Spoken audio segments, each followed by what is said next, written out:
Selamat siang, saya Ibade Bagas Ritya, NPM 175-2011-027. Kali ini saya akan mempresentasikan tentang 3 masalah pokok hukum pidana dikaitkan dengan masalah pada pasal RKUHP yang kontroversial sebagai berikut. 3 masalah pokok hukum pidana adalah 1. Tindak pidana, 2. Pertanggungjawaban pidana, 3. Masalah pidana dan pembidanaan. 1. Korupsi, pasal 604. Dalam pasal 604, korupsi di RKUHP justru dilengkapi hukuman yang lebih ringan dibanding UU nomor 31 tahun 1999 tentang tindak pidana korupsi atau UU Tipikor. Dalam pasal 604 RKUHP disebutkan seorang koruptor dihukum minimal 2 tahun dan minimal denda 10 juta rupiah. Sementara dalam pasal 2 UU Tipikor yang memiliki rumusan sama persis, hukuman penjara itu minimal 4 tahun dan denda minimal 1 miliar, berkaitan dengan 3 masalah pokok. 1. Pertanggungjawaban pidana, yang seharusnya koruptor tersebut dihukum minimal 4 tahun, tetapi dengan pasal ini hukum koruptor dipotong sehingga tidak efektif untuk koruptor. 2.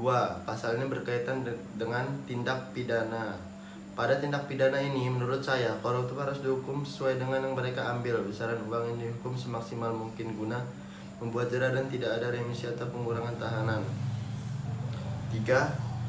Masalah pokok pidana dan pemidanaan. Menurut saya, pada masalah pidana dan pemidanaan pada koruptor ini dirasa kurang efektif karena pada tahanan koruptor banyak ditemukan tahanan yang isi di dalam rumah tahanan ada alat seperti laptop AC dan sebagainya. Diadakannya pasal ini saya rasa kurang efektif sekali karena pasal ini seolah-olah membela koruptor dan membukan peran KPK itu sendiri dalam memberantas korupsi.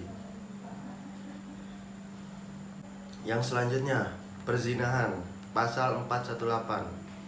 Dalam draft RKUHP pasal tersebut tentang perzinahan, yang mana ayat 1 menyebutkan laki-laki yang bersetubuh dengan seorang perempuan yang bukan istrinya dengan persetujuan perempuan tersebut karena janji akan dikawini kemudian mengingkari janji tersebut dipidana penjara paling lama 4 tahun atau denda paling banyak, kategori 3.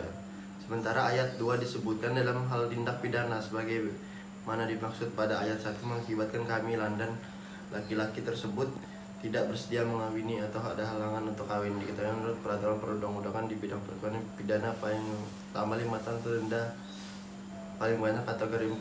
Pada pasal perzinahan ini berkaitan dengan 3 masalah pokok dalam hukum pidana, yaitu 1. Tindak pidana. Aturan dalam pasal ini menyebutkan bahwa laki-laki dan perempuan yang sudah dikawini tetap ingkar janji dipidana 4 tahun. Saya rasa hukuman 4 tahun sungguh tidak masuk akal. 2. Masalah pidana dan pemidanaan. Pada masalah pidana dan pemidanaan, pasal ini sangat rentan digunakan oleh oknum yang tidak bertanggung jawab untuk mengancam seorang guna mendapatkan apa yang ia inginkan. 3. Pertanggungjawaban pidana. Pada masalah pertanggungjawaban pidana ini dirasa pasal ini kurang efektif dan besar kemungkinan disalahgunakan untuk hal yang bisa membuat keliru suatu pihak dan membuat gaduh.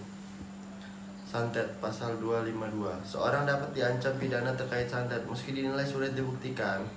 Penjelasan soal pasal tersebut dimaksudkan untuk mengatasi keresahan masyarakat yang ditimbulkan oleh praktik ilmu hitam, black magic, yang secara hukum menimbulkan kesulitan dalam pembuktiannya. Keputusan ini dimaksud juga untuk mencegah secara dini dan mengakhiri praktik main hakim sendiri yang dilakukan oleh warga masyarakat terhadap seorang yang dituduh sebagai dukun telur atau santet. Menurut saya pasal ini berkaitan dengan 3 masalah pokok dalam hukum pidana. 1. Pertanggungjawaban pidana. Karena yang seperti kita ketahui, ilmu santet adalah ilmu hitam yang sangat dilarang oleh agama, maka dari itu tidak patutnya umat manusia menggunakan ilmu ini, dan santet ini juga sangat susah sekali ditemukan bukti-bukti fisiknya. 2. Masalah pidana dan pemidanaan. Pasal ini dirasa cukup rumit untuk masalah pidana dan pemidanaannya karena pasal ini dirasa sangat susah untuk menafsirkan bukti-bukti yang otentik untuk mengidentifikasi siapa dalam santet tersebut dan alasannya menyantet karena apa dan disuruh dengan siapa, karena pasal santet ini baru dikeluarkan sekarang. Tindak pidana. Untuk masalah tindak pidana, pasal ini sangat efektif karena guna mencegah tindakan masyarakat dengan hakim sendiri. Tapi menurut saya tidak. Tindak pidana santet ini sangat-sangat rumit karena susahnya mencari alat bukti. Demikian presentasi dari saya. Bila ada kesalahan Saya mohon ampun dan mohon maaf. Saya akhiri presentasi hari ini. Terima kasih.